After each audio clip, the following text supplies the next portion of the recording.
Hello दोस्तों, कैसे हो आप सब। आई होप आप सब ठीक होंगे। चलिए तो कहानी को कंटिन्यू रखते हैं। पार्ट 2। जब मैं उस हवेली से जान बचाकर भागने के बाद मुझे लगा था कि सब खत्म हो गया है, लेकिन असल में खेल तो अभी शुरू हुआ था। मैं हांफता हुआ अपने कमरे में पहुंचा और धड़ाम से दरवाजा बंद कर लिया। मेरा पूरा शरीर पसीने से तरबतर था। बाहर सन्नाटा था, पर मेरे कान के पर्दे उस जीन की उस चीख से अब भी फट रहे थे। मैंने खुद को दिलासा दिया, सब वहम था, तू बस डर गया था। अगली सुबह जब मैं सोकर उठा तो मुझे अपनी गर्दन पर एक अजीब सी जलन महसूस हुई। शीशे के सामने खड़ा हुआ तो मेरे हाथ पांव फूल गए। मेरी गर्दन पर 5 उंगलियों के गहरे नीले निशान पड़े थे, जैसे किसी ने लोहे के पंजे से मुझे दबोचने की कोशिश की हो। तभी मेरी नजर खिड़की के बाहर गई। कड़कड़ाती धूप में भी हमारे आंगन के पुराने नीम के पेड़ के नीचे वही काली परछाई खड़ी थी। वो साया धूप में गायब नहीं हो रहा था, बल्कि और भी गहरा होता जा रहा था। उस रात में सो नहीं सका। मैंने घर के सारे चिराग जला दिए थे। अचानक घर की बिजली गुल हो गई।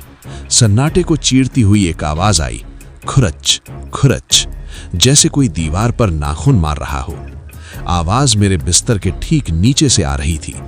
मैंने हिम्मत जुटाकर नीचे झांका तो वहां कोई नहीं था, पर जैसे ही मैं सीधा हुआ, छत से वही काला धुआं नीचे फर्श पर उतरने लगा। वो जिन अब और भी विशाल लग रहा था।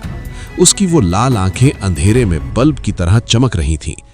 उसने अपना हाथ मेरी तरफ बढ़ाया और इस बार उसकी फुसफुसाहट साफ थी।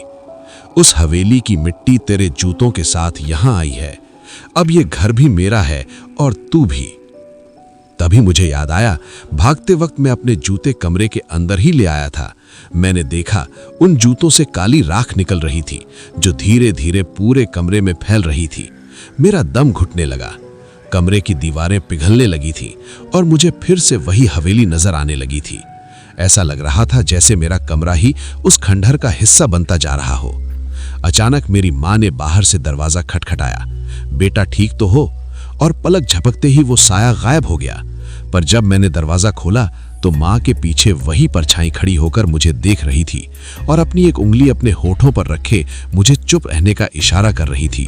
जी, वो साया आज भी मेरे घर में है। मैं अब भी अकेला नहीं सो पाता। उम्मीद है ये दूसरा भाग भी आपको पसंद आया होगा। अगर वीडियो पसंद आई हो तो वीडियो को लाइक करें। दोस्तों, इसका पार्ट 3 मैं बहुत जल्दी ला रहा हूं। अभी से चैनल को सब्सक्राइब कर लो ताकि अगले वीडियो आप तक जल्दी पहले पहुंचे।